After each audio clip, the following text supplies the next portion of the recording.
তো দেখতেছেন যে আসলে ওনার অবস্থা খুবই বেদনাদায়ক।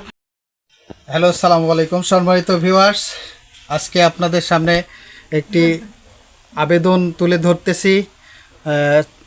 অসহায়ত্বের আবেদন, একটা চিকিৎসার আবেদন আপনাদের সামনে তুলে ধরার চেষ্টা করতেছি।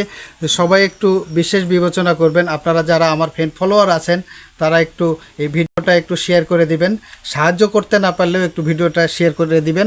হয়তোবা এই আপনাদের শেয়ারের মাধ্যমে একজন আর একটু উপকারে আসবে, একটু মানে একটা জীবনের হয়তোবা অবসানও ঘটবে, হয়তোবা সে বেঁচেও যেতে পারে আল্লাহ চাইলে, আপনাদের দোয়া এবং ভালোবাসায়।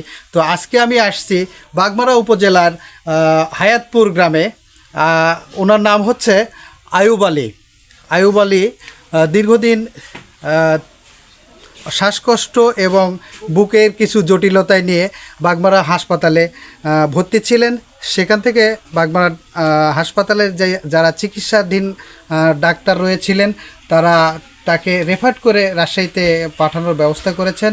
তো আসলে এখানে রাজশাহীতে চিকিৎসা করতে গেলে অনেক টাকার ব্যয়বহুল। তো এখানে তার বাড়িঘর দেখতেছেন যে অনেকটা জরাজীর্ণ অবস্থায় আছে। তো এদিকটাও একটু দেখাই। তো সে অনেকটাই অসুস্থ এবং তার এমন অবস্থা, তো এমন একটি অবস্থা, তার ছেলে সন্তানও নাই, তার পাশে একজন কেউ দাঁড়াবে সেরকম কোনো পরিবেশ নাই। তো আপনারা একটু আসবেন, আমি একটু তার কাছ থেকে একটু কথা শুনি। আসেন, আপনাদেরকে একটু নিয়ে যাই। হ্যাঁ চাচি, একটু বলবেন যে কি সমস্যা, একটু ক্যামেরাটা কাছে নিয়ে আসুন। আসসালামু আলাইকুম।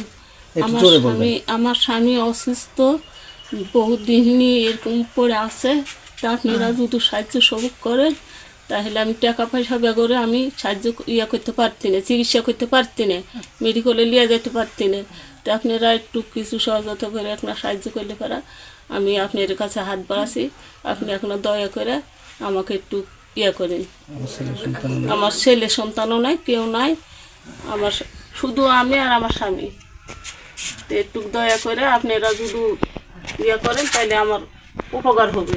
আচ্ছা দর্শক, শুনলেন তাদের মুখ থেকে কথা, এবং আমি তাদের কাছ থেকে একটি বিকাশ নাম্বার নিয়েছি। তো বিকাশ, রকেট এবং নগদ আছে। তো এই আকতিটা আপনাদের সামনে তুলে ধরেছি আমি। তো আসলে আমাকেও অনেকটা খারাপ লেগেছে এখানে আসার পরে।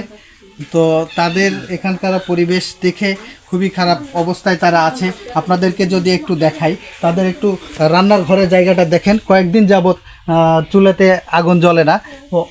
অনেক মানে দুঃখজনক একটা বিষয়, আমার কাছে খুবই খারাপ লেগেছে। তাদের বাড়িঘর সম্পর্কে যদি আপনাদেরকে একটু ঘুরে ঘুরে দেখানোর চেষ্টা করি, দেখেন কি অবস্থা, অনেকটাই অসহায় তারা। যদি পারেন একটু সহযোগিতার হাত বাড়াই দিবেন, আপনাদের একটু সহযোগিতায় হয়তোবা বেঁচে যেতে পারে একটি প্রাণ, একটি জীবন। তো দেখতেছেন যে আসলে ওনার অবস্থা খুবই বেদনাদায়ক। তো দর্শক, আপনাদের কাছে আমি আর বেশি কিছু বলবো না, ভিডিও দীর্ঘায়িত করব না। তো একটি কথা আবারও আপনাদেরকে বলে যেতে চাই যে যদি পারেন, আমাকে অনেকটাই ভালোবাসা দিয়েছেন আপনারা, অনেকটাই ভালোবাসা পেয়েছি আপনাদের। যদি পারেন এই মানুষটির জন্য একটু সাহায্যের হাত আপনারা একটু বাড়াই দিবেন।